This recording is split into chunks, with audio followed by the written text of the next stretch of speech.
السلام علیکم ورحمۃ اللہ وبرکاتہ۔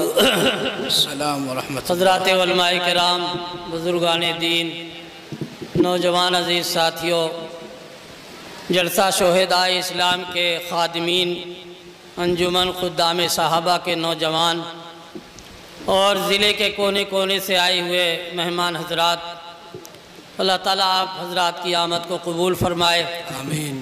اور اسلام سے اور اہل بیت سے، شہدائے اسلام اور شہدائے کربلا سے جو تعلق امت کو عطا ہے، یہ جلسہ اس کی زندہ مثال ہے۔ الحمدللہ آج ہمارے شہر کی بازار کا دن ہے، لیکن بہت سے تاجر حضرات یہاں تشریف فرما ہیں اور ضلع کے کونے کونے سے حضرات تشریف لائے ہیں۔ یہ ان کے اسلام سے وابستگی کی زندہ مثال ہے۔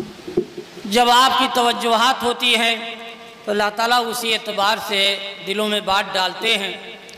جلسے کا آغاز ہوا، قرآن کریم کی تلاوت ہوئی، نعت ہوئی، اور پھر حضرت مولانا نسیم احمد صاحب نور اللہ مرقدہ کے صاحبزادے مولانا ندیم صاحب نے اہل بیت کے تعلق سے بہت اچھی بات بیان فرمائی،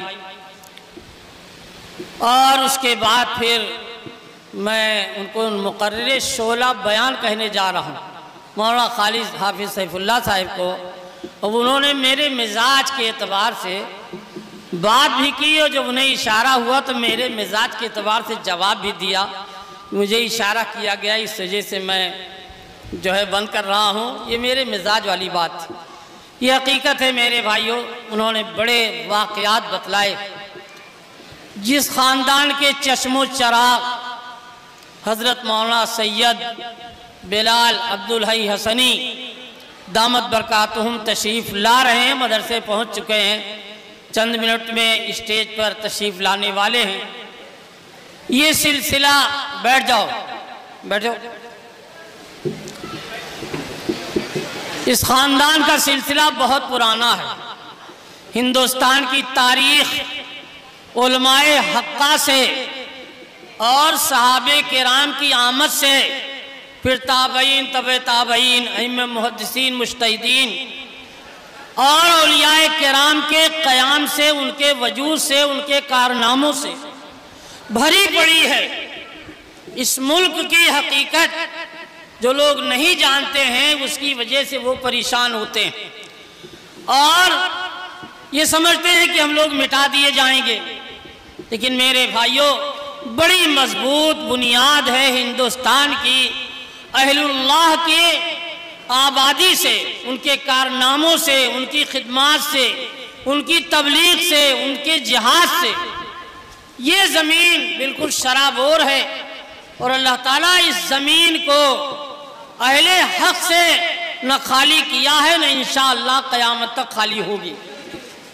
ابھی حافظ خالد سیف اللہ صاحب نے حضرت شاہ علم اللہ صاحب کا تذکرہ، سید احمد شہید رحمت اللہ علیہ کا تذکرہ، حضرت شاہ عبدالعزیز صاحب محدث دہلوی جو حضرت شاہ ولی اللہ صاحب رحمت اللہ علیہ کے بڑے بیٹے ہیں، جن کے بڑے کارنامے ہیں، جنہوں نے جہاد کو یہاں زندہ کیا اور اپنے خلفاء کے ذریعے سے اس ملک کے چپے چپے پر اس کی تعلیمات اور اس کے اثرات ڈالے۔ سید احمد شہید رحمت اللہ علیہ انہی لوگوں میں ہیں، حضرت شاہ اسماعیل شہید رحمت اللہ علیہ انہی لوگوں میں ہیں۔ میرے بھائیوں، کوئی بات اب آپ کو اور نہیں بتائی جا سکتی، بہتری بات بتائی جا سکتی ہے کہ اللہ نے جو دولت آپ کو آج سننے کی عطا فرمائی، ایک نوجوان عالم اور اپنے آباء و اجداد کا سچا وارث، جس کو علامہ نے بہت پہلے کہا تھا، باپ کا علم نہ بیٹے کو اگر ازبر ہو، باپ کا علم نہ بیٹے کو اگر ازبر ہو، پھر پسر قابل میراث پدر کیوں کر ہو۔ میرے بھائی، اللہ تعالیٰ کا انتخاب ہے، اللہ تعالیٰ کی مہربانیاں ہیں اس خاندان پر، اللہ تعالیٰ کے فیوز ہیں پورے دنیا پر اور خاص طور سے ملک ہندوستان پر۔ یہ خاندان حسنی اور حسینی پر اللہ تعالیٰ نے بہت سارے انعامات عطا فرمائے ہیں، اور ان خادمین اسلام کو ایک شہر ہے رائے بریلی، ایک جگہ ہے تکیہ کلاں، وہاں آج بھی آسودہ آرام فرما رہے ہیں۔ جو وہاں مزارات ہیں شاہ علم اللہ صاحب کے، سید احمد شہید رحمت اللہ علیہ، حضرت کی بھی ہے، بالا کوٹ میں ہے حضرت کی، اور اس کے بعد کے حضرات کی، اور مفکر اسلام حضرت مولانا سید ابو الحسن ندوی نور اللہ مرقدہ کے، کہ ان کے مقام کو دنیا جنہوں نے جانا اور جنہوں نے نہیں جانا، لیکن آج ان کی اولادیں، آج ان کے وارثین، ندوۃ العلماء کے فرزند، اور اسی طریقے سے رائے بریلی، تکیہ کلاں، میدان پور، اور جتنے بھی خادمین ندوۃ العلماء ہیں، الحمدللہ وہ اپنے باپ سے زیادہ محبت اور اپنے باپ سے زیادہ کارناموں کا تذکرہ کرتے ہیں۔ انشاءاللہ یہ تذکرہ ہوتا رہے گا اور یہ کبھی بند نہیں ہو سکتا ہے۔ حضرت مولانا سید بلال عبدالحی حسنی دامت برکاتہم، میں نے یہاں سے فون کیا، حضرت نے فون پر تاریخ دے دی۔ یہ ان کی سادہ لوحی، ان کا دیندار ہونا اور بے تکلف ہونا۔ میرے بھائیو، ہم لوگ بہت چھوٹے مدرسے کے دیکھ ریکھ کرنے والے ہیں۔ بہت سے حضرات کہتے ہیں تم بڑی محنت کر رہے ہو، بڑا بوجھا ہے۔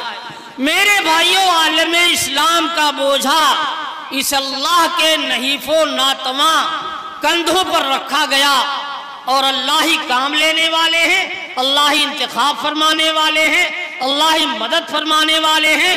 ہم سب کی یہ دعا ہے اور دعا ہونے چاہیے کہ حضرت مولانا سید بلال عبدالحی حسنی دامت برکاتہم کو اللہ تعالیٰ خوب خوب طاقت عطا فرمائے۔ اسلام کی تاریخ میں بڑے واقعات ہیں کہ اللہ نے بڑے کمزوروں کا انتخاب کیا، لیکن جس کا انتخاب خدا کرے گا اس کی مدد بھی خدا کرے گا۔ ہم یہی امید کرتے ہیں، یہی دعا کے ساتھ حضرت کا استقبال کرتے ہیں کہ اللہ کا سایہ، اللہ تعالیٰ حضرت کا سایہ دراز فرمائے، ان کے ساتھیوں کو اخلاص کے ساتھ، ان کے آگے پیچھے دائیں بائیں ہر وقت ان کے ساتھ چلنے والوں کی توفیق عطا فرمائے، اور انشاءاللہ پورا ایک عملہ تیار ہے جو اپنی آنکھوں پر بسانے کے لیے تیار ہے۔ اللہ تعالیٰ حضرت کے سائے کو دراز فرمائے۔ اور بھائی، جب بڑے جاتے ہیں تب چھوٹوں کو موقع ملتا ہے۔ بہت بڑے حضرت مولانا سید ابو الحسن علی ندوی مفکر اسلام جب تشریف لے گئے، حضرت مولانا سید محمد رابع صاحب نور اللہ مرقدہ، حضرت معلوم ہوتا تھا کہ بڑے خاموش ہیں، کچھ جانتے نہیں ہیں، لیکن ایسی تربیت تھی کہ حضرت کے جانے کے بعد کہیں سے احساس نہیں ہوا کسی عمل میں کسی راہ پر رکاوٹ پیدا ہو گئی ہو۔ مفکر اسلام کے جانے کے بعد یہ حضرت کی تربیت کا کمال تھا کہ حضرت نے اپنا نائب مقرر فرما رکھا تھا، اور ایک طویل عرصے تک انہوں نے ندوۃ العلماء کی نظامت کی اور پورے کام کی۔ اور بہت بڑے ہمارے اور آپ کا جو سب سے بڑا بورڈ ہے مسلم پرسنل لا کا، جس خاموشی کے ساتھ، جس حقیقت کے ساتھ، جس دوربینی کے ساتھ انہوں نے مسلم پرسنل بورڈ کے صدارت کا کام انجام دیا ہے، وہ قابل تحسین ہے، مٹایا نہیں جا سکتا ہے۔ اللہ تعالیٰ اس بورڈ کی حفاظت فرمائے، ہمارے مدارس کی حفاظت فرمائے، دارالعلوم دیوبند کی حفاظت فرمائے، دارالعلوم ندوۃ العلماء کی حفاظت فرمائے، بڑے چھوٹے سارے مدارس کی اور شخصیات کی حفاظت فرمائے۔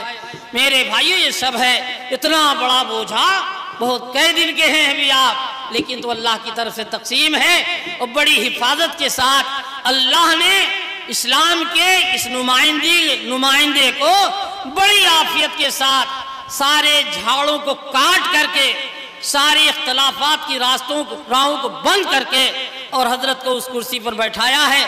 اللہ تعالی حضرت کا سایہ تا دیر قائم فرمائے، اور جتنی ذمہ داریاں ہیں اللہ بہت نے خوبی ادا کرنے کی توفیق عطا فرمائے۔ وآخر دعوانا